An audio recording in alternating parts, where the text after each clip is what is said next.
안녕하세요. 대한의사협회 기의기사 성혜영입니다. 오늘은 정부의 일방적인 의대 정원 2,000명 확대 발표 이후에 우리나라의 의료 사태가 전 세계적인 이슈로 떠오르고 있습니다. 이러한 사태를 세계적인 권위를 가진 학술지인 란셋에 게재하신 분들을 오늘 저자분 세 분을 모시고 인터뷰를 진행을 해보겠습니다. 네. 윤주응 미국 피츠버그 의대 교수님 인사드리겠습니다. 네, 안녕하세요. 네. 박형욱 단국의대 교수님 인사드리겠습니다. 안녕하세요. 단국의대 박형욱입니다. 권인호 동아의대 교수님 모셨습니다. 안녕하세요. 동아의대 권인호입니다. 14일 위기에 처한 한국 의료 시스템이라는 원문 제목은 The South Korean Healthcare System in Crisis라는 제목의 논문이 란셋에 게재됐습니다. 어떠한 계기로 이러한 논문을 실어주셨는지 우선은 윤주은 교수님께 한번 질문 드리겠습니다. 네, 다름이 아니라 제가 이제 미국에서 일을 하게 된 지가 이제 17년 정도 됐는데요. 일을 하면서 이제 한국과 미국의 헬스케어 시스템을 자연스럽게 비교할 기회가 되게 많았습니다. 단순히 환자 진료에 대한 것뿐만이 아니고 환자 진료를 둘러싼 시스템, reimbursement strategy라든가 아니면 헬스케어 딜리버리 시스템 자체에 대해서 비교를 많이 하게 되면서 항상 한국 의료가 앞으로 어떤 식으로 발전하게 될 것인가 하는 데 대해서 궁금증과 의문을 가지고 있었는데 이번 의대 증원 사태로 인해서 그런 점들이 정말 의료가 나아가야 될 방향과는 좀 다르구나. 근본적인 어떤 리노베이션이 필요한 시점이 됐구나라는 생각이 들어서 저희가 이제 그 한국 의료의 여러 가지 현안들의 어떻게 보면 그 현안들 아래에 있는 근본적인 문제에 대해서 글을 쓰고자 하여서 란셋에 기고를 하게 됐습니다. 네, 감사합니다. 저도 이 논문을 읽으면서 참 호응이 된다. 내가 이 참 맞는 말씀을 쓰였다라고 생각을 한 부분이 첫 부분에서 등장한 우리나라는 모든 국민이 의료보험 시스템에 혜택을 받고 있다. 전 국민이 의료보험에 가입되어 있는 이런 세계적으로도 유례가 없는 나라다. 이런 것들을 먼저 말씀을 해주셨고요. 또한 이제 매우 낮은 보험료로 전 국민이 혜택을 받고 있지만 반대로 굉장히 고품질의 의료 혜택을 받고 있다. 이 점을 굉장히 주목할 만한 점이라고 생각을 했었거든요. 미국과 시스템을 비교를 해보시면 어떠신지요? 네, 일단 한국의 경우에는 되게 특이한 의료 시스템을 가지고 있습니다. 그러니까 의료기관 숫자가 인구에 비해서 상당히 많고요. 그리고 의사가 하루에 보는 환자 숫자도 상당히 많고요. 그리고 환자가 의료를 이제 1년간에 얼마나 이용하나 봤을 때 의료 시스템을 이용하는 그런 빈도도 상당히 높습니다. 그 빈도가 높다는 것이 그냥 단순히 뭐 20%, 30% 높은 게 아니고 거의 4배, 5배, 어떤 경우에 10배까지 다른 선진국에 비해서 OECD 국가들에 비해서 많다는 것이 이미 통계적으로 나와 있고요. 그런 환경에 있다고 말씀을 드릴 수 있습니다. 네, 맞습니다. 네. 우선은 이제 첫 번째로 지적해 주신 한국의 의료 접근성이 굉장히 좋다. 외래 우선은 저희가 진료비 자체가 초진 진찰률 같은 경우를 이렇게 비교를 해본 자료가 있는데요. 제가 설명을 드리자면 한국은 보통 초진 진찰료로 한 16,000원 정도를 우리가 전체 수가를 받게 됩니다. 의사들이. 환자분들의 개인 부담은 약 5,000원에서 대략 3,000원 정도가 되고요. 그다음에 국가에서 부담해주는 비용이 11,000원 정도에서 12,000원 정도 된다고 보시면 될 것 같은데 반면에 미국은 10배가 가까운 수치입니다. 이게 사실인가요? 네, 사실은 이 수치보다 더 차이가 많이 나고요.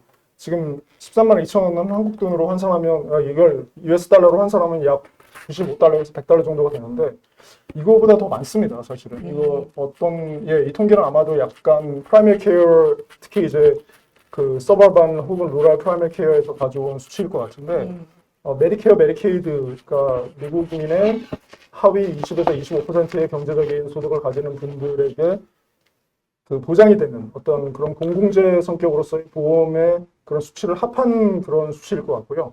실제로 프라이빗 섹터, 그러니까 상위 65에서 70% 정도의 인구에 해당하는 그런 의료비보다는 작은 것 같습니다. 예를 들면 저희 병원에 있는 레지던트 클리닉에서도 저희 레전트 선생님들이 환자를 보고 그리고 이제 어텐딩 그러니까 교수님들이 환자를 슈퍼바이즈 할 때 그 환자 한 명에게 청구되는 프라이머리 케어 리임버스가 약 $200가 넘거든요. 250달러 정도 될 것 같은데 이 수치보다는 훨씬 높다고 말씀드릴 수 그러면 있습니다. 단순히 진찰료만 비교해봐도 우리나라는 거의 10분의 1 이상의 그 낮은 수가로 어떻게 보면 이게 골고루 혜택을 볼 수 있다고 네, 바라볼 수 그렇습니다. 있겠네요. 그렇습니다. 예. 한국 의료의 특징적인 것 중에 하나라면 역시 그 universality, 그러니까 의료의 보편성과 maximize approach, 그러니까 모든 질환에 상당히 많은 커버리지를 가능하게 하는 그런 것이 이제 한국 의료의 그 특징, 한국 보험 시스템의 특징이고요. 이 보험 시스템의 특징이 다른 나라와 달리 정말 특이한 이유가 그 두 가지를 한꺼번에 이룰 수 있었던 국가가 아직까지는 거의 없기 때문입니다.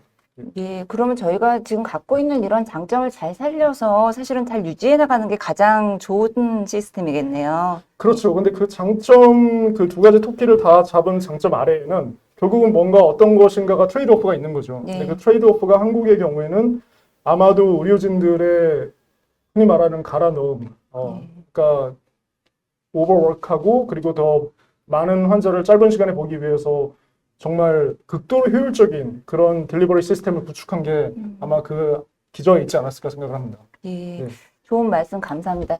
저도 예전에 미국에 잠시 살아보면서 경험해본 바로는 미국의 의료 시스템 자체는 우리나라처럼 모든 국민이 이런 의료 혜택을 받는 것이 아니라 개별적으로 이런 프라이빗 인슈어런스를 갖게 되면서 내가 비싼 의료보험을 갖게 되면 결국은 혜택도 많고 비싼 의료를 갖지 못하는 환경에 처한 분들은 그러한 혜택을 받지 못해서 어떤 의료 위기에 놓였을 때 굉장히 그것들이 그런 어떤 이런 경제적인 위기를 초래하거나 이런 경우도 많이 봤었거든요. 네, 네, 네. 예, 그런 면에서 보면 우리나라는 보장이 잘 된 거라고 보면 되겠죠. 비교도 안 되죠. 예, 네, 예. 비교도 안 됩니다. 미국과는. 예.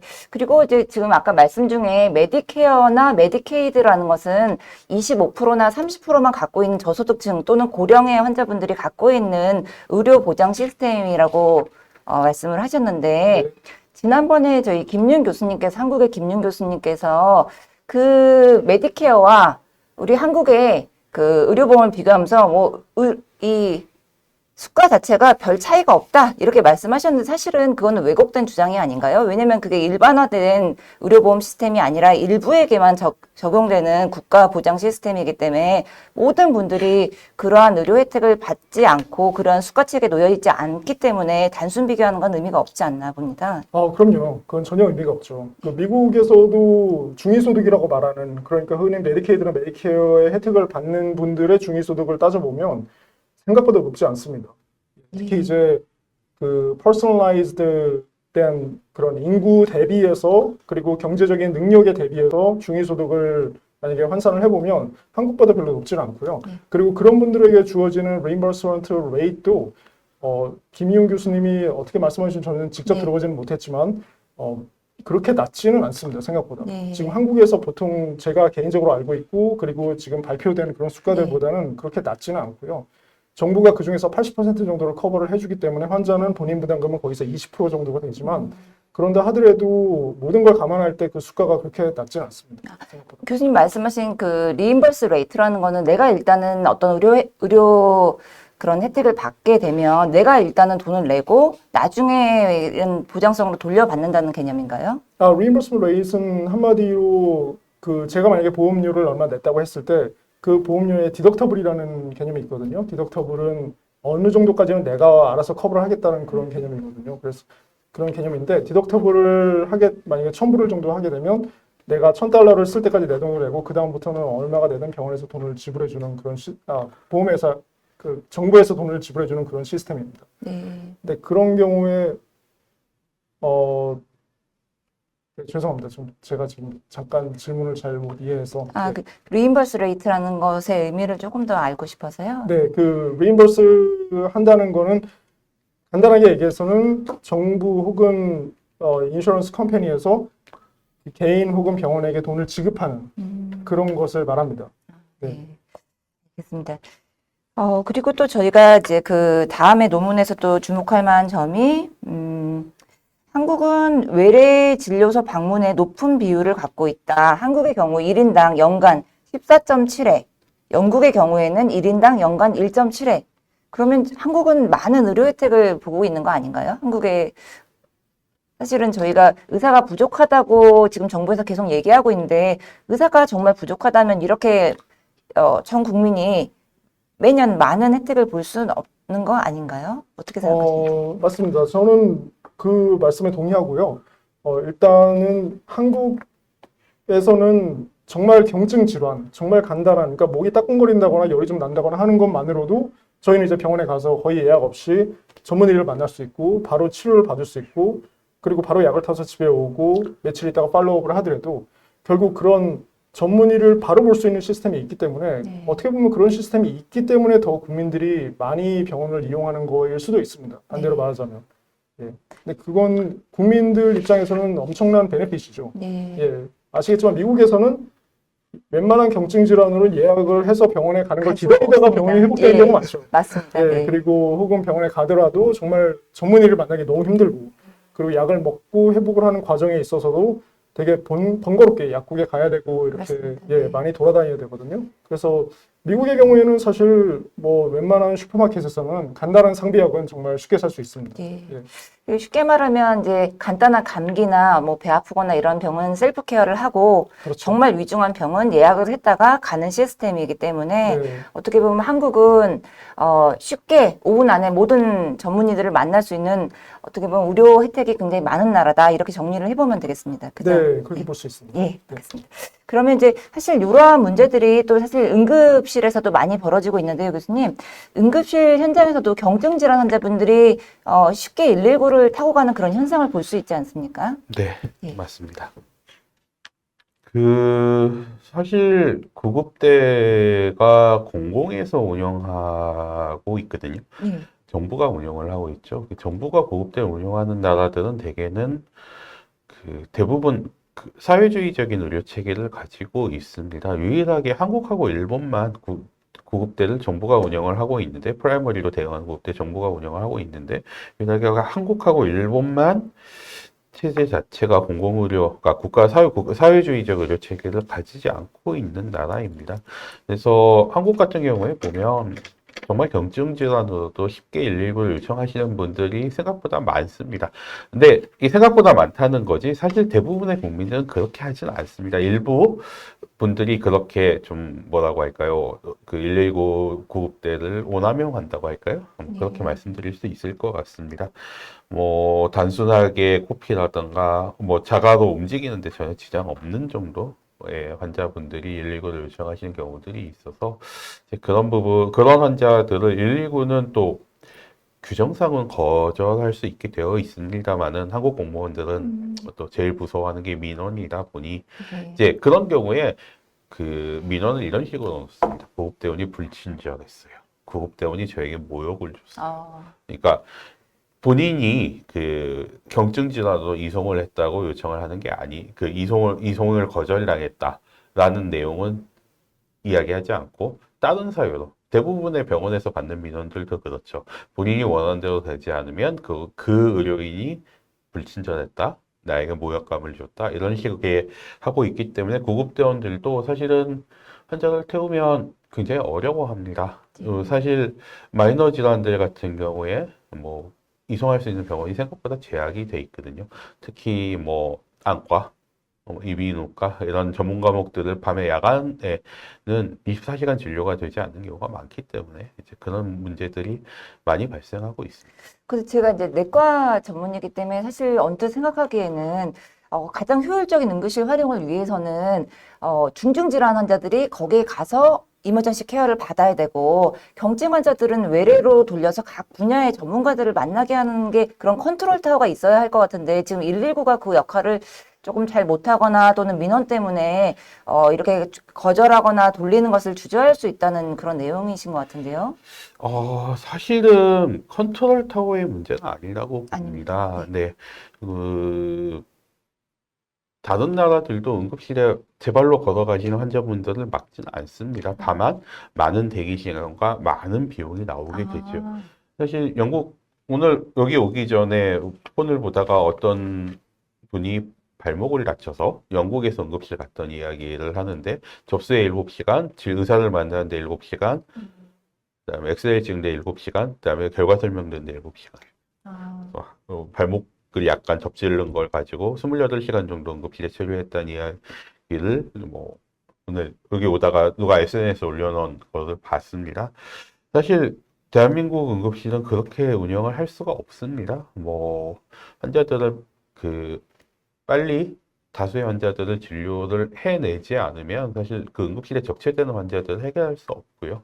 또한 경증 환자들을 무작정 대기시킬 수도 없습니다. 그래서 이제 그런 환자들을 치료를 진료를 해야 하긴 하는데, 이제 문제는 이런 환자들이 정말 아무것도 아닌 질환으로도 상급 응급의료 기관에 방문한다는 거죠. 제가 있는 병원은 동아대학교 병원이고, 동아대학교 병원은 부산에 2개 있는 권역응급의료센터입니다. 이번 4월 30일자로 한 병원이 더 지정되면서 부산 광역시내에 2개가 되었고요.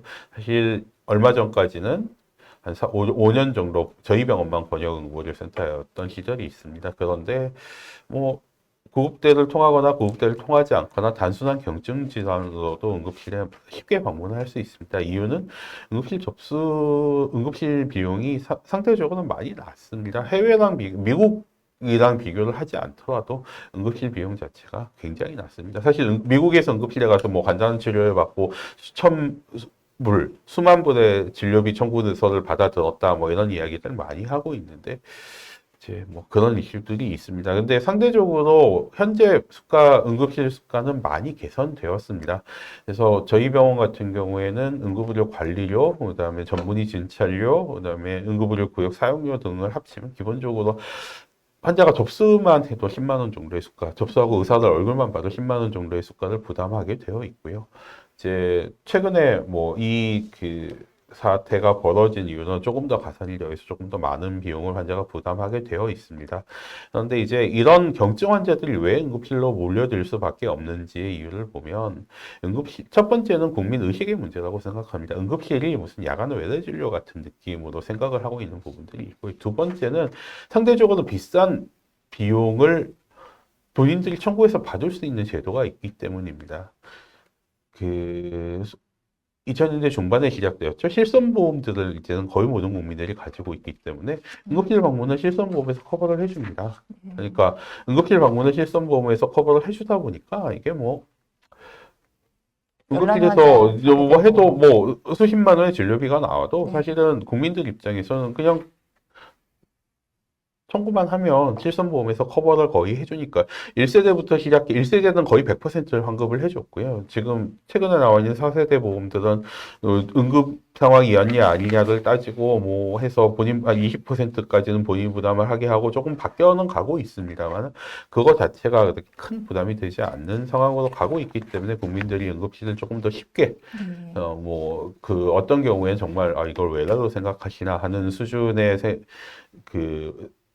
생각을 할 수밖에 없을 정도로 자주 이용을 하고 있습니다. 사실 그런데 접근성의 영역에서 보면 사실 꼭 반드시 제약을 해야 된다고는 생각하기는 좀 어렵습니다. 근데 이제 꼭 가야 될 분들이 거기에 가서 응급실에 가서 적절한 치료를 받고, 그래야지만 우리가 응급 상황이 생겼을 때 그 환자들이 잘 치료를 받고 어떤 수술팀이나 뭐 벤틸레이터나 이런 것들이 가용할 수 있는 인력이, 그런 자원들이 있는 것인데, 사실은 불필요하게 거기에 가지 않아도 될 경증 환자들이 그걸 차지하고 있기 때문에 사실은 문제가 되는 것이잖아요. 또 지금 정부가 2,000명 증원을 내세우면서 했던 근거 중에 하나가 응급실 뺑뺑이 뭐 이런 것들이 있는데, 박형욱 교수님께 한번 질문 드리고 싶습니다.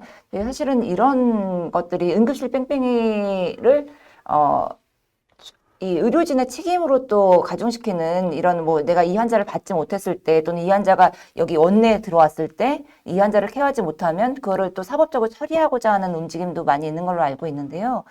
이런 부분에 대해서 한번 의견 부탁드리겠습니다. 글쎄, 응급실이라고 하는 게 사실 우리가 이제 응급실을 떠나서 의료보장 제도에 보면 본인부담금 제도라는 게 있지 않습니까? 왜냐하면 이제 한정된 재원을 가지고 많은 사람에게 혜택을 주기 위해서는 남용을 막아야 되는 게 아주 필수적이죠.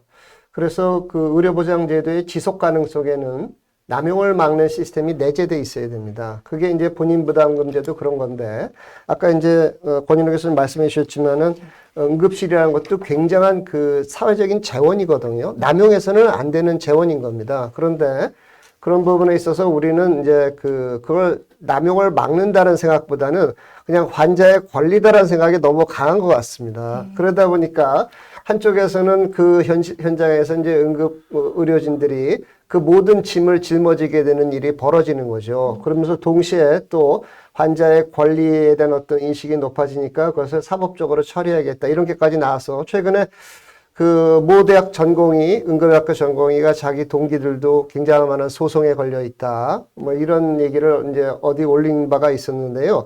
이 균형이 안 맞는 거죠. 기본적으로 응급실이라고 하는 건 굉장히 위험한 일이고 그 위험한 일에 대해서 사회가 적절하게 보호를 해주지 않는다면 어떤 형태로든지 그런 시스템은 이제 그 파괴가 될 가능성이 높죠. 그리고 지속 가능하지도 않기 때문에 이 문제는 의료진을 떠나서 우리 사회 전반적으로 시민사회가 만약에 좀 합리적인 생각을 갖고 있다면 의료진이 문제 제기를 하기 전에 먼저 시민사회에서 문제 제기를 해야 될 저는 그런 문제라고 생각을 합니다. 네. 좋은 말씀 감사드립니다. 응급실 뺑뺑이라는 네. 용어 자체가 사실은 저는 적합하지 않다고 생각합니다. 근데 응급실, 최근에 몇몇 이렇게 이 정부에서 의대 증원을 한다고 하기 전에 작년에 보도되었던 여러 가지 사례들을 보면은요, 환자들이 적절 시기에 응급처치를 받지 못한, 응급의료를 제공받지 못한 가장 큰 이유는 배우진료과의 붕괴거든요. 응급실이 문이 열려 있다고 응급의학과 의사가 그 환자들을 다 치료할 수 없습니다. 결국 배우진료과들이 붕괴가 되어가고 있기 때문에 그 응급실의 기능이 떨어지고 있고요. 그 배우진료과들의 붕괴로 인한 응급실 진료가 막혀가는 것들이 사실은 응급실에서 적절한 치료를 받지 못하게 만드는 것이거든요. 또 한 가지는 이제 적절한 치료를 받을 수 있는 기관으로 환자를 처음부터 이송해야 된다는 마인드에 대한 부분들이 구급대도 좀 부족한 것이 사실입니다. 얼마 전 작년 사건인 걸로 기억하는데요. 용인에서 어떤 분이 차에 치여서 사망한 사건이 있었습니다. 용인 지역에서 아무도 받지 않았고 아주대가 권역예방센터가 그 환자를 받을 수 있는 상황이 아니었다. 그러면 그 다음 그 환자가 한참 돌고 돌아 의정부까지 갔거든요. 근데 그 용인에서 첫 번째 가장 가까운 권역외상센터가 받지 못했다고 하면 그 다음 가까운 권역외상센터로 외상 환자를 이송해야만 외상 환자는 살릴 수 있습니다. 그런데 이 환자가 결국 돌고 돌아서 의정부에 있는 병원에 갔고 거의 빈사 상태로 도착해서 제대로 된 치료를 받지 못하고 사망을 했죠. 이제 이런 것에 대한 우선순위, 그다음에 중증 환자에 대한 우선순위가 결정되어 있지 않고 또 하나는 이제 많은 병원들이 권역외상센터라고 하더라도 한 명의 환자가 수용돼 있으면 다음 환자를 치료할 수 있는 대기할 수 있는 의료진이 부족한 것이 현실입니다. 그 이유는 이제 응급의료센터도 그렇고 외상센터도 그렇고 응급의료 체계에 있는 많은 부분들이 법적으로 어떤 규정을 가지고 있습니다. 이런 시설을 갖춰야 되고 이런 인력을 갖춰야 되고 그다음에 이런 정도의 기능을 갖춰야 된다고 법에 명시가 돼 있고 법 규정에 따라서 하고 있는데요. 이제 앞에서 저수가 이야기를 조금 하고 넘어갔는데 응급의료에 대한 저수가는 조금 다른 개념으로 접근을 해야 되는 게 병원 입장에서는 대기 비용이 발생하는 거죠.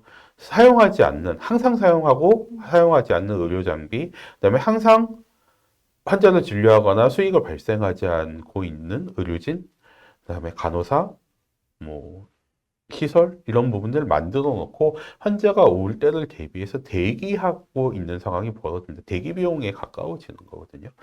사실 굉장히 초기에 응급의료 체계 초기에 심평원에 계신 어떤 분이 그런 이야기를 하시더라고요. 아마 제가 전공인을 하던 시절이니까 2005, 6년 정도 시절이었는데 그 당시에 지역 응급의료센터의 시설 인력 장비 기준을 맞추기 위해서는 이걸 대기 비용으로 산정하면 응급의료 관리료를 그 당시에 30만 원 정도 지급해야 된다.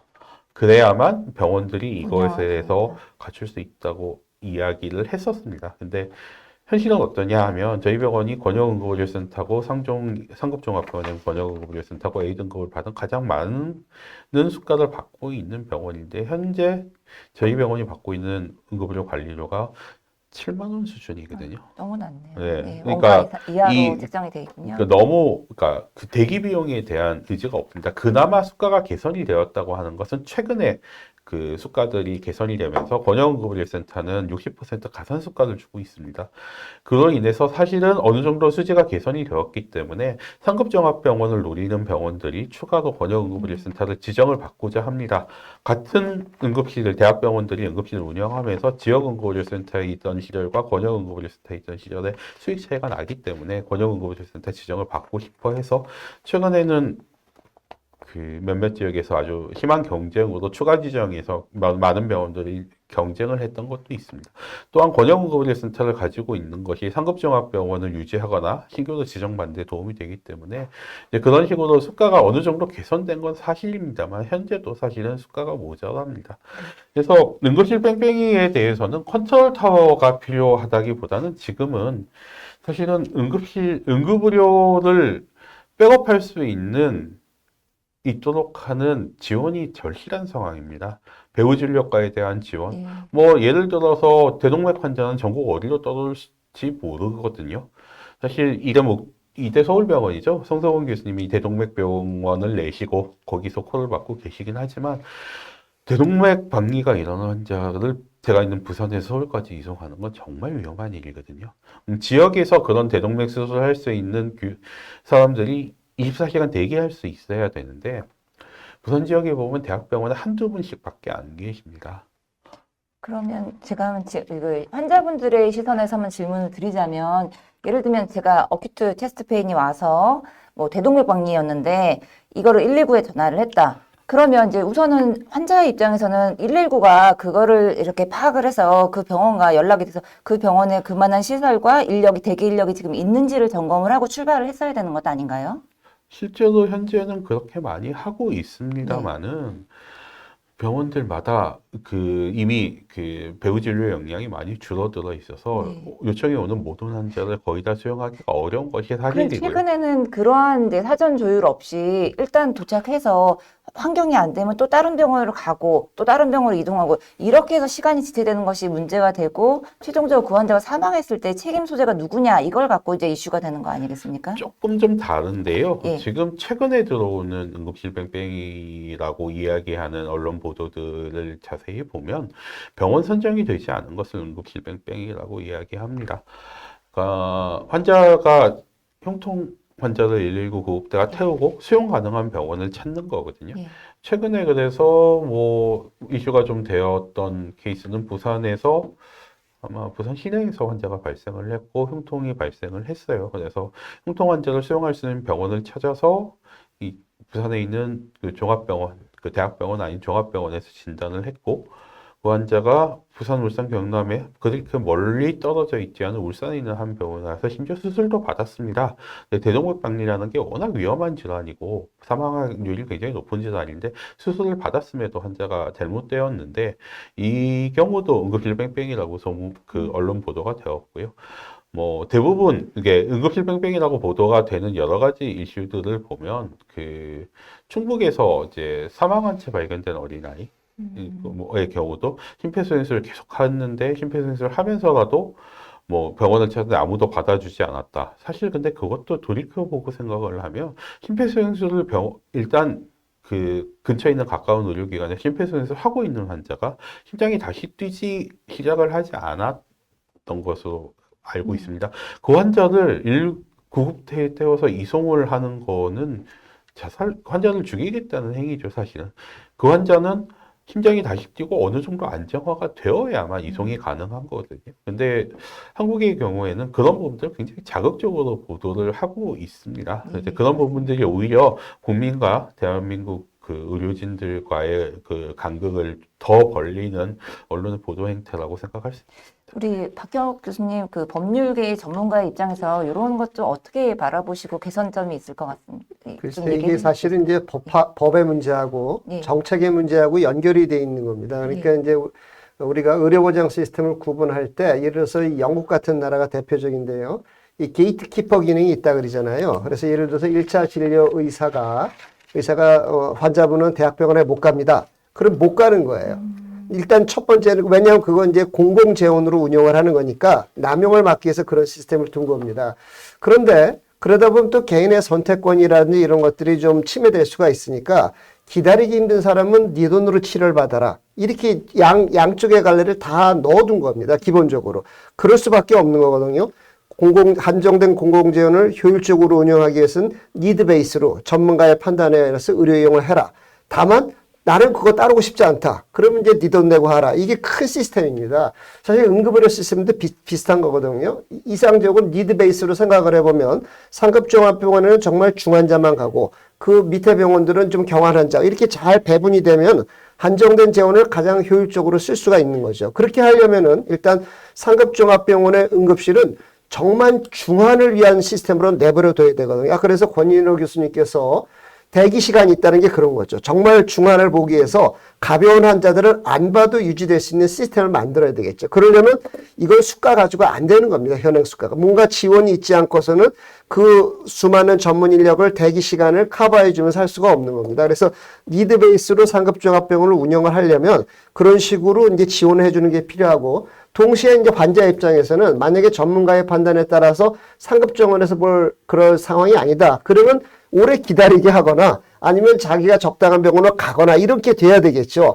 그러려면 환자가 그건 또 가능성의 문제인데 그런 상황에서 의료진을 법적으로 보호하는 그런 이제 시스템이 두 개가 겸비가 되어 있어야 되는 겁니다. 그런데 우리는 그 모든 게 안 돼 있기 때문에 이걸 현장에 있는 응급의료진들이 커버를 해야 되고 어떤 의미에서 보면 이런 상황에서 가끔 정말 적기에 치료받아야 되는 중환자들이 치료를 못 받는 그런 사고도 발생할 수가 있는 거고 결국 약간 경제학적으로 얘기하면 공유지의 비극 같은 현상이 일어나는 겁니다. 어떻게 보면 너무 환자의 어떤 생각에 따라 아까 실손보험에서 또 의료용을 편하게 하다 보니까 그걸 이제 내버려두고 또 응급의료 수가는 상대적으로 낮다 보니까 병원은 그걸 또 봐야 돼서 운영하다 보니까 항상 응급실은 붐비게 되고 그러다 보면은 정작에 가끔씩 이제 정말 치료받을 환자가 치료 못 받는 그런 사고도 발생할 수 있는 것 같습니다. 전문가의 판단에 따라 이 환자들을 조금 배분할 수 있는 그런 것들이 뒷받침이 되어야 된다는 걸 이해하고 있네요. 그렇죠. 그 시스템을 운영하려면 아까 얘기했지만 적절한 수가와 동시에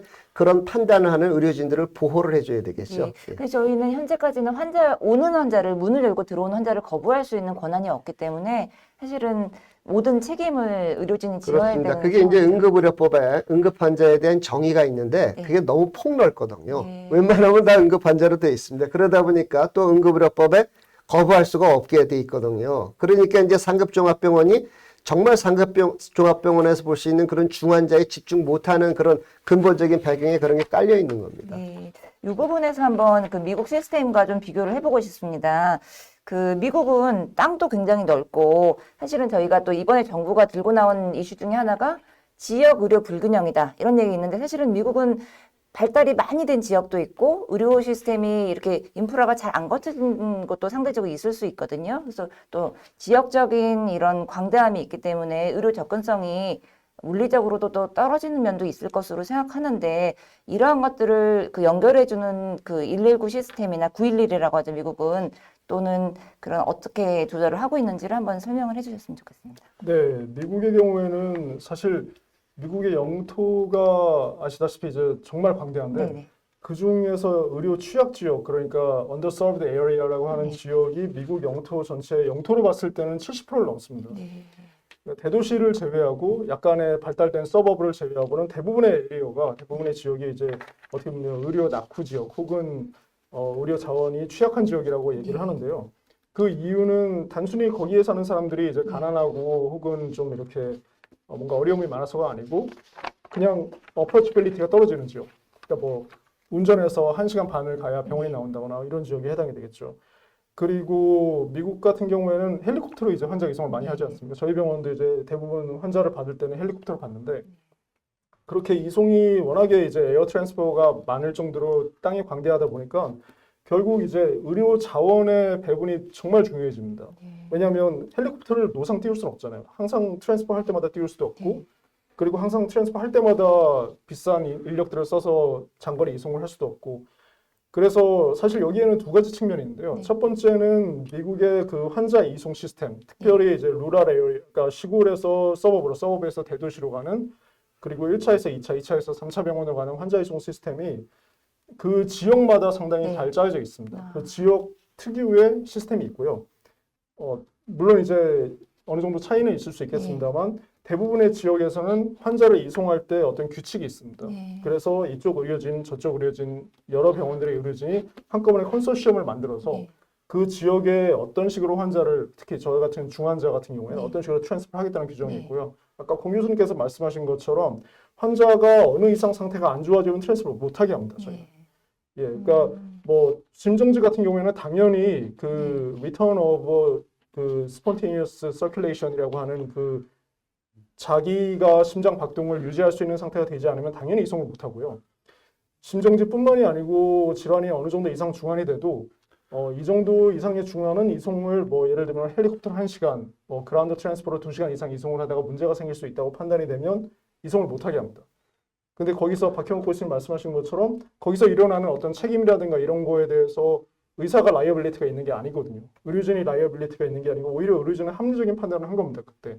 만약에 트랜스퍼를 했다가 환자가 중간에 돌아가시거나 하면 그것 또한 이제 문제가 될 수 있기 때문에, 그리고 그것 또한 어떻게 보면 귀중한 리소스를 그냥 써버리는 거 아니겠습니까? 환자는 뭐 불행히도 돌아가시고.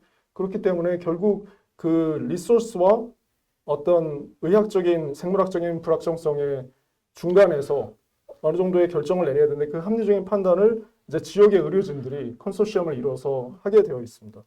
일단은 그렇게 트랜스포 시스템이 되어 있어서 그게 첫 번째고. 그러면 만약에 모든 환자들은 협의가 돼서 들어오는 건가요? 대부분의 환자들은 협의가 돼서 들어옵니다. 특히 이제 큰 병원으로 가는 환자들, 트랜스퍼 작은 병원에서 큰 병원으로 트랜스퍼가 돼서 가는 환자들이요. 응급실로 제발로 걸어 들어오거나 혹은 외래로 들어왔다가 입원하는 경우는 아니겠지만요. 대부분의 트랜스퍼, 호스피털 투 호스피털 트랜스퍼는 협의하에 이루어지고요. 예, 여기서 이제 두 번째 점이 있는데, 첫 번째는 아까 말씀드렸던 그런 시스템상, 트랜스퍼 시스템상의 그런 차이점이고요.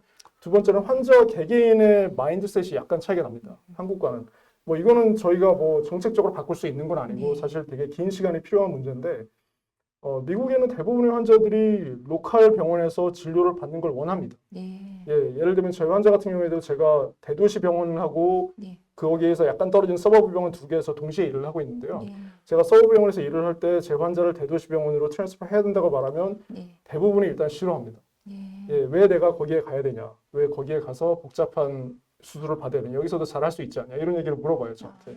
그럼 제가 거기에 대해서 이런 이유 때문에 지금 가야 되고, 이렇게 안 하면 지금 이런 문제가 생길 수 있기 때문에 이송을 해야 됩니다라고 부탁을 하죠. 예, 그러니까 그런 마인드셋이 약간은 다른 것 같습니다. 여기서 교수님, 제가 한 가지 좀 특이한 점을 한국과 많이 다른 점인데, 제가 미국에 있을 때도 예를 들면 산부인과 선생님이 로컬 클리닉을 갖고 계시고 큰 수술을 하거나 이제 어떤 이런 인프라를 써야 될 때는 계약제로 예를 들면 어떤 큰 병원에 수술방을 빌리거나 이런 시스템을 쓰면서 거기서 하기 때문에 내가 로컬 환자면서도 개원이면서도 그러한 수술이나 모든 커다란 작업을 다 할 수 있는 그런 장점이 있는 걸로 알고 있고, 영국도 그런 시스템을 갖고 있죠?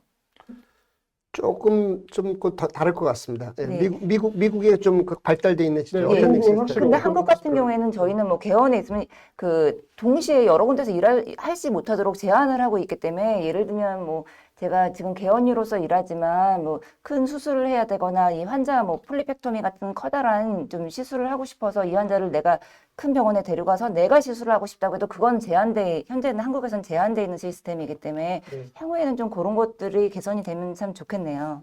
환자가 저희 나라는 뭐 협의 없이 응급실로 이렇게 들어오는 경우가 많이 있는데요. 환자 상태가 너무 좋지 않아서 의사가 최선을 다했으나 환자가 사망하는 경우에 최근에는 이러한 사법적인 책임을 이런 의료진에게 묻는 경우가 많이 발생을 하고 있는 사회적인 분위기로 가고 있는데, 이런 점에 대해서 어떻게 생각을 하시는지. 여러 가지 요인이 이제 겹쳐져 있는데요. 결국은 이제 그 형사 문제 같은 경우에는 경찰이 수사를 해서 검사가 기소를 해서 결국은 이제 판사님이 이제 선고를 내리는 거잖아요.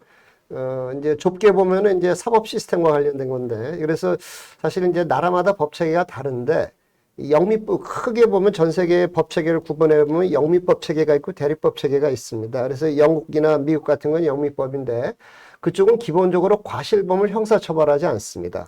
예를 들어서 교통사고 같은 게 특별한 법령 위반이 아니라면 그건 형사의 이제 대상이 안 되거든요. 그래서 의사들이 많이 문제되는 건 소위 업무상 과실, 치사상인데 과실범이죠. 고의로 환자를 나쁘게 할 사람은 없으니까요. 그래서 과실범인데 이제 기본적으로 처벌을 안 하는데 이제 영국 같은 경우엔 중과실에 한해서는 좀 처벌하기도 합니다. 그런데 실제 통계를 보면 한 5년 정도에 뭐 4명? 그러니까 1년에 1명도 안 되는 거예요. 그러니까 거의 형사처벌하지 않는다고 보여지고요.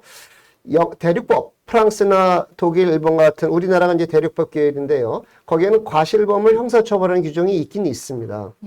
그런데 구체적으로 들어가 보면 영국이나 프랑스나 독일도 거의 형사처벌하지 않습니다. 이 통계를 찾기는 쉽지 않은데요.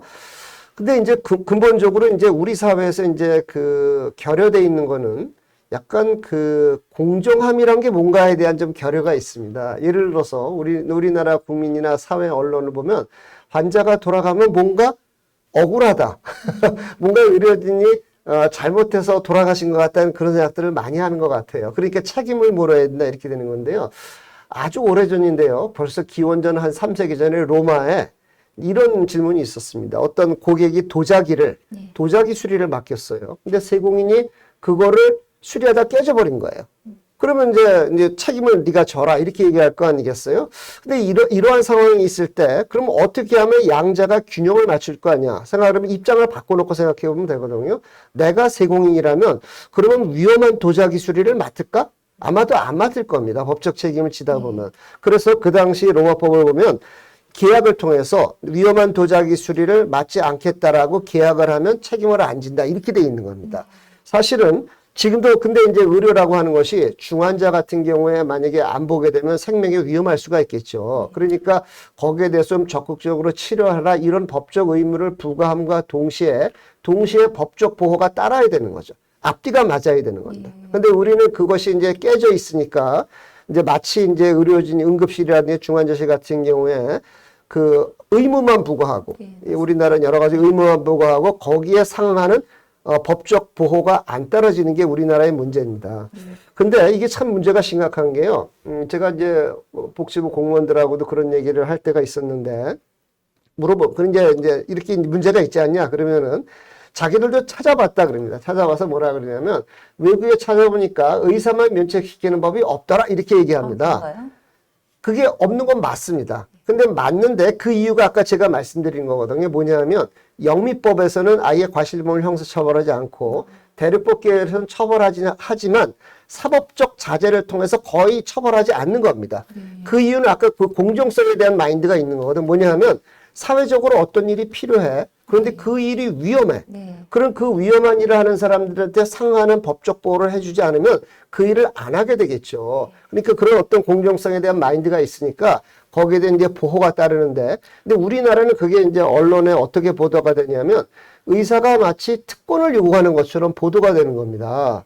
그 이유가 있는데 아까 이제 제가 공무원들이 다른 나라에 없더라. 그런데 없는 이유를 자세히 살펴봐야 되겠죠. 영미법은 그렇고 대륙법 계열은 그런데 이제 우리나라는 이제 과실범을 형사처벌하는데 예를 들어서 이 과실범을 형사처벌한다는 건 불필요하게 형사화 범죄를 많이 만드는 거거든요. 그래서 그걸 막기 위해 도입된 대표적인 게 교통사고 처리 특례법입니다.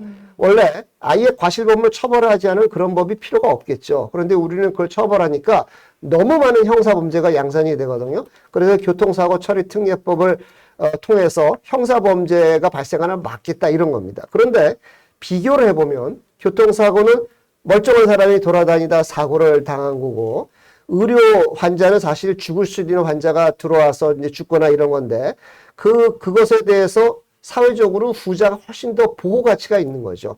보호 가치가 있는 건데 우리 사회는 그걸 좀 잊어버리는 경향이 있고요.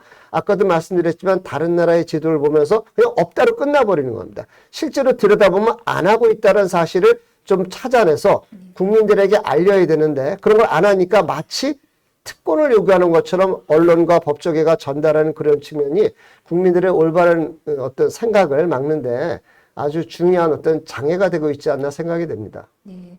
위험한 일을 하는 분들을 조금 더 존중해 주시고, 그 다음에 그러한 어떤 결과에 대해서 사회적으로 보장해 주는 그런 시스템이 필요하다. 이런 말씀을 정리를 해보면 될까요? 예, 예. 그게 예. 그 의사를 위해서가 아니라 예, 예. 환자를 위해서 그러는 그렇죠. 겁니다. 그래야 그런 일 열심히 하는 사람이 생겨나는 우리 거거든요. 필수 진료를 보는 예. 의사들이 지원을 많이 하고 그쪽으로 그럼요. 예, 양성이 될 수 있겠는데 가장 최근에 그런 문제를 겪고 있는 고충을 겪고 있는 교수님 바로 응급의학과 아닐까 생각합니다. 어떠신가요? 사실 겁납니다. 이제 환자를 보는 게 겁나요. 환자가 나빠질 게 눈에 보이거든요. 그런데 이 환자에 있어서 사실 나중에 조리돌림을 당합니다. 법정에서 조리돌림을 당해요. 저는 그 제가 있는 지역의 일부 법원의 감정위원으로도 활동하고 있어서 의무기록 감정을 하고 있는데요. 정말 황당한 감정 요청들이 많습니다. 와, 이런 것까지 소송을 민사, 형사 소송이 걸리나? 사실 이제 박 교수님 말씀하셨는데 응급의료에 관해서는 응급의료에 관한 법률 63조에 응급처치 및 의료행위에 대한 형의 감면 혹은 면책과 관련한 법 조항이 있습니다. 그런데 한 번이라도 이 조항으로 형이 감경되거나 면책됐다는 판례를 보신 적 없으실 겁니다. 법이 있는데도 적용을 안 하는 게 대한민국의 현실이거든요. 뭐 법이 있어요. 지금 뭐 여러 가지 뭐 법들을 새로 만들자 뭐 이런 이야기들 하고 있지만 응급의료에 관해서는 법이 있음에도 불구하고 사실 그 법 규정마저도 적용해 주지 않고 있거든요. 그래서 참 어려운 부분들이 많이 있습니다. 뭐 너무 뭐 하나하나 짚어서 말씀드리기 어려울 만큼 너무 많은 일들이 있고 사실 이제 많은 제 동료 선배 후배들이 많은 이야기를 합니다. 이제는 떠나야겠다. 왜? 나도 생활인인데 내가 환자를 치료하다 감옥에 가면 우리 가족은 어떡하느냐. 뭐 이런 이야기들 많이 하고 있습니다. 사실 그런 부분에 대한 고민은 저마저도 몇 년 전부터 굉장히 심각하게 하고 있는 건 사실이에요. 이렇게 의료진이 최선을 다했을 때 그 의료진이 최선을 다했지만 결과가 좋지 않은 거에 대해서 조금 이런 이해하는 사회적인 분위기가 필요할 것 같습니다. 왜냐면 저는 사실 제가 22년 차 정도 되는 의사인데요. 한 10년 전까지는 응급실에서 블리딩 컨트롤 하는 거를 전문적으로 하는 의사였습니다. 근데 당시만 해도 예를 들면 뭐 식도정맥류로 환자가 굉장히 아시겠지만 교수님 그거는 격렬한 출혈을 하는 질환이잖아요. 그렇게 되면 경우에 따라서 환자 컨디션이 너무 안 좋으면 내시경을 할 수 없는 컨디션이 경우에 따른 발생하거든요. 그렇게 되면 수혈을 먼저 하고 환자 컨디션을 올려서 그 다음에 내시경을 들어가는 작업을 하게 되는데 어떤 경우에는 내시경을 하기 전에 환자가 사망하시는 경우도 있습니다. 수혈만 하다가. 근데 당시에 한 10년 전까지만 해도 의사가 최선을 다해줬으니까 어쨌든 그 결과에 대해서 이해를 하고 고맙다라는 분위기였는데요. 최근에는 환자가 살아서 들어왔는데 죽어서 나갔다. 이런 결과만 보고 이거를 그러면 사법 처리를 받아야 되는 상황도 많이 있거든요. 제가 그걸 보면서 이제는 내가 응급실에서 저런 블리딩 컨트롤을 못 하겠다. 과연 저런 상황에서 누가 저런 역할을 할까 이런 생각을 많이 하거든요. 뭐 사실 현장에 벌어지고 있는 일입니다. 이제 그 GI 블리딩이 이제 응급 내시경으로 재혈수를 해야 되는 경우들, 그 다음에 아니면 인터벤션 시술로 혈관을 이제 엠볼라이제이션 해야 되는 시술들을 해야 되는 경우들이 많이 발생하고 있죠. 사실 그런데 제가 있는 지역을 보면 최근에는 야간에 응급으로 할 수 있는 병원이 없습니다. 환자는 다음날 정규 시간이 될 때까지 환자가 살아 있어야 시술을 받을 수 있습니다. 이유는 뭘까요? 말씀하신 것처럼 수많은 형사적인 문제, 리스크, 배상 이런 문제들 때문에 하려고 하지 않습니다. 지원자가 없어요. 사실 이걸 어디까지 설명드려야 되는지 조금 좀 곤란한데요. 부산 지역의 경우 최근 몇 년 전까지 한 곳의 대학병원이 거의 24시간 시술을 해왔습니다. 그러니까 부산뿐만 아니라 부산, 울산, 경남 모든 지역에서 다 환자들이 몰려들었거든요. 그러니까 이제 밤에 시술을 하는 선생님들이 지치죠. 지치고 도저히 더 할 수 없는 상황이 되니까 어느 해 시점을 기준으로 모두 그만둬 버립니다. 한 명도 없어. 야간에 그걸 할 수 있는 의사가 없어집니다. 그리고 났더니 그 이후로 제가 있는 지역에서는 난리가 났습니다. 토해열 환자는 아무도 구급대가 수용 요청이 와도 수용할 수가 없는 거죠. 응급처치가 되지 않으니까.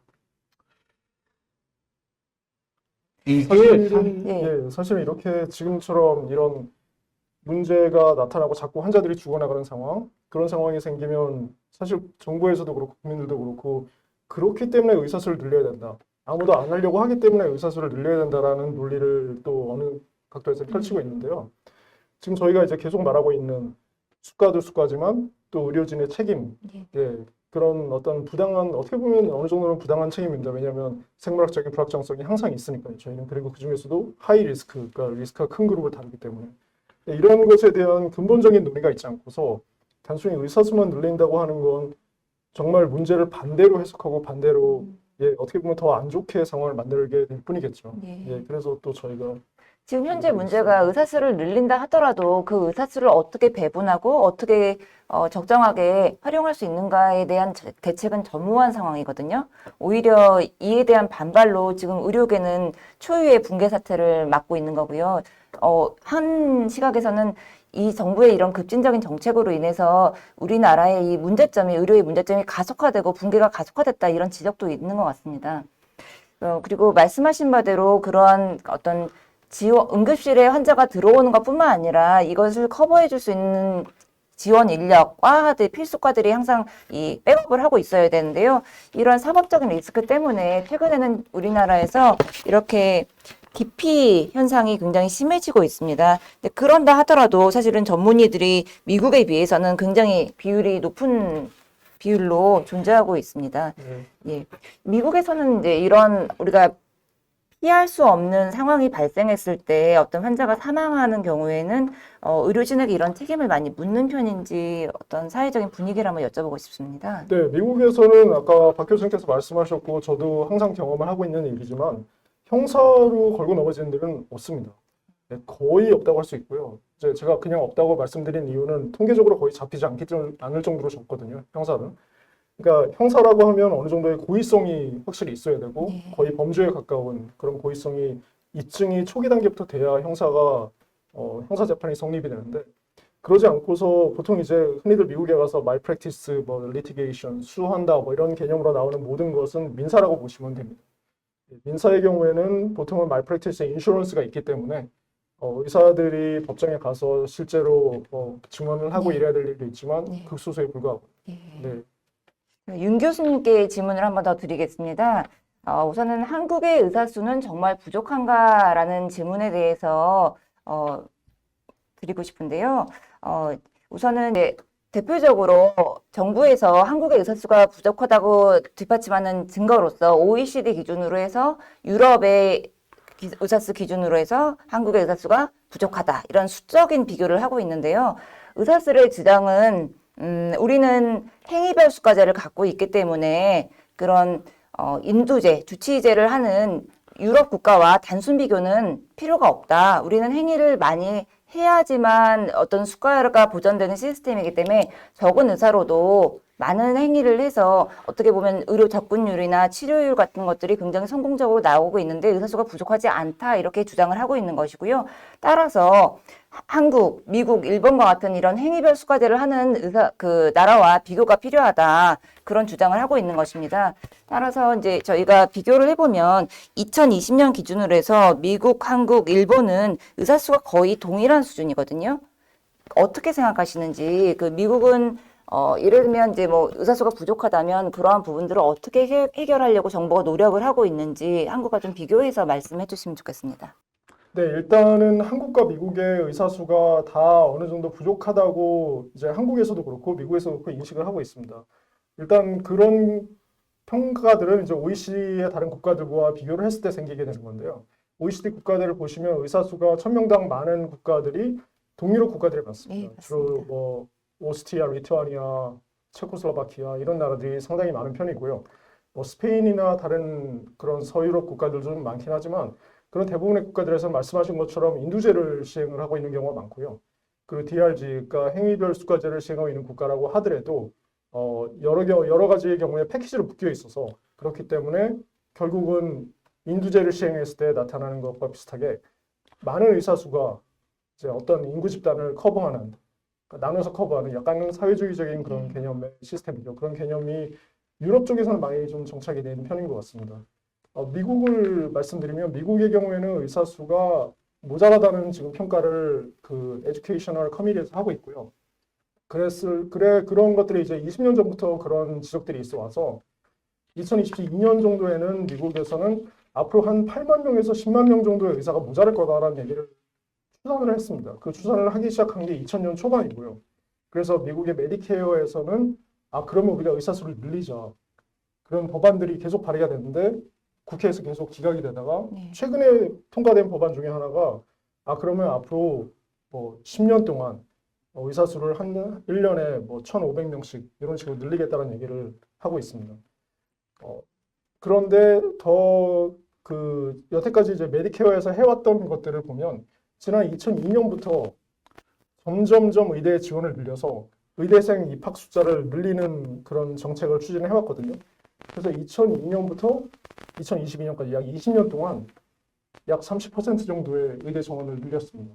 한국은 그걸 지금 64%에서 67% 정도를 내년에 바로 하겠다는 거죠. 근데 미국은 지난 20년 동안 30%를 늘렸거든요. 그렇게 늘린 정원들이 결국은 제대로 교육을 받을 수 있게. 의대 같은 경우에는 의학 교육이 중요한 거는 의학 교육이라고 하는 거는 학교에서 끝나는 게 아닙니다. 병원까지 이어지는 거거든요. 언제나 레지던트 펠로우 트레이닝이 있고 그 모든 트레이닝 과정을 다 지원을 제대로 해주지 않으면 한 사람의 온전한 기능을 할 수 있는 환자를 제대로 치료할 수 있는 의사가 나오기 힘듭니다. 그래서 미국은 Graduate Medical Education, GM이라고 하는 것에 상당히 많은 재원을 쏟고 있는데 메디케어, 아까 말씀드렸던 그 저소득층을 지원하는 그런 미국의 페더럴 펀드에서 1년에 약 3.7 빌리언 달러죠. 그러니까 37억. 한국으로 따지면 약 5조 좀 안 되는 돈을 1년에 의대 병원들에게 이제 주고 있습니다. 결국 이제 레전트의 트레이닝을 위해서요. 그리고 별개로 또 인디렉트 그 그레이주얼 에듀케이션에 한 돈을 또 주고 있는데요. 그 인디렉트 에듀케이셔널 펀드는 우리 트레이니들이 레전트 선생님들이나 펠로우 선생님들이 병원에서 진료를 하고 처방을 내리고 할 때 교육을 위해서 더 들어가는 돈이 있을 수 있거든요. 예를 들면 CT를 찍어야 되는데 저 같은 경우에도 제 환자들을 보다 보면 CT를 찍을까 말까 제 생각에는 안 찍어도 될 것 같은데 우리 레전트 선생님들이 찍어서 확인해 보고 싶다. 어떤 교육적인 이슈로 뭐 CT라든가 혹은 그냥 검사를 내보고 싶다든가 CT 같은 경우에는 그래도 좀 제가 이제 레디에이션 익스포저가 있으니까 좀 자제시키는 편이지만 검사를 더 내고 싶다거나 아니면 클리니컬 컨퍼런스 를 내고 싶은데 거기에 대한 뭐 논문비가 필요하다거나 여러 가지의 다른 비용이 필요한데 부가적인 비용이 교육을 위해서 단순히 레전트를 일을 시키는 것뿐만이 아니고 그분들을 제대로 된 의사로 만들어야 되기 때문에 그럼 그 교육을 시키는 돈이 상당히 많이 병원 입장에서는 들어가는데 병원에서 부담해야 되는 돈이죠. 그 돈도 미국 페더럴 정부에서 제공을 하고 있습니다. 그 돈이 약 7밀리언 정도 됩니다. 그러니까 한국 돈으로 따지면 10조 정도 되죠. 그러니까 그렇게 많은 돈을 미국 정부에서는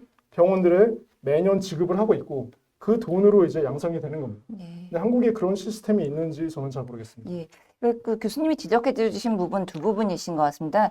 그러니까 급진적인 의대 증원도 문제다. 예를 들면 뭐 일본도 지난 10년 동안 2017년까지 의대 증원을 점차적으로 진행했지만 10년 동안 증원된 인력은 굉장히 미미한 수준이었었거든요. 근데 우리나라는 1년 사이에 그것도 뭐 67%를 늘리면서 이거를 향후 5년 동안 하겠다. 그러니까 이제 의료계가 반발을 하고 이런 추이의 사태가 일어난 것이라고 볼 수 있겠는데요. 또 그것뿐만 아니라 두 번째로 재정적인 지원도 필요하다. 교육을 위해서는 교육의 퀄리티를 위해서는 이것은 뭐 의대가 책임져야 되는 것이 아니라 국가적인 정부의 지원이 필요하다. 이런 두 가지 지적인 것 같습니다. 똑같은 질문에 대해서 교수님께서 아까 이제 의사가 부족하냐, 그래 OECD 평균 뭐 인구 1000명당 의사가 몇 명이냐 갖고 얘기를 하는데요.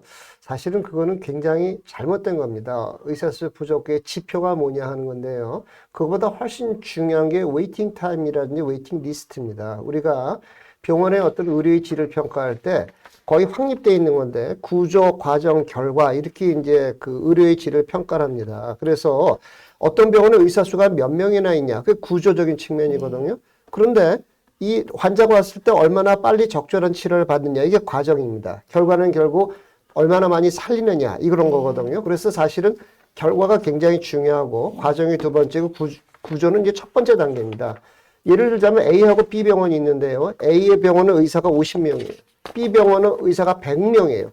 그런데 비슷한 환자를 보면서도 A 병원에 왔을 때 환자들이 빠르게, 훨씬 빠르게 적절하게 치료를 받고 있어요. 그러면 과연 A 병원이 의사 수가 부족한 거냐라고 얘기할 수가 없는 겁니다. 아까 행위별수까지만 말씀드렸지만 여러 가지 그 제도적인 측면이 결합되어 있는 거예요. 유럽에서도 이 핵인별수까지는 많이 사용합니다. 솔로 프랙티스, 그룹 프랙티스가 많고요. 핵인별수까지를 많이 사용하는데 결국에는 그래서 우리나라, 영국 같은 나라가 우리나라보다 의사 수가 많죠. OECD 평균으로 보면 하면 영국의 웨이팅 타임은 어마어마하거든요. 몇 년 기다리는 것도 있고요. 그래서 우리가 정말 의사 수가 부족하다라고 하는 거는 얼마나 쉽게 액세스가 가능하냐가 굉장히 제일 중요한 지표입니다. 그런데 정부에서 이걸 어떻게 왜곡시켰냐면 일부 사건들이 있어요. 예외적인 사건들이 있거든요. 나라 전체의 지표가 있고 일부 예외적인 사건들이 있는데 일부 예외적인 사건을 갖고 국민을 선동해 버린 겁니다. 그래서 우리나라에서 일반적인 사건이 있고 예외적인 사건을 혼동하면 안 되는데 일반적으로는 우리나라는 액세스가 너무 좋은 나라죠. 그렇기 때문에 그 기준으로 따르면 의사 수가 부족하다고 볼 수 없고 다만 일부 예외적인 사건들을 우리가 앞으로 개선하기 위해서 정책적으로 어떻게 노력을 해야 되냐. 그 두 개가 구분이 되는 겁니다. 그런데 정부에서 후자를 갖고 막 선동을 해가지고 그렇게 급격한 정책을 취한 것이 잘못된 것이라 생각합니다. 그런 의미에서 그 논문에 나온 회피 사망률을 한국과 영국을 비교하는 것이 의미가 있는 거군요.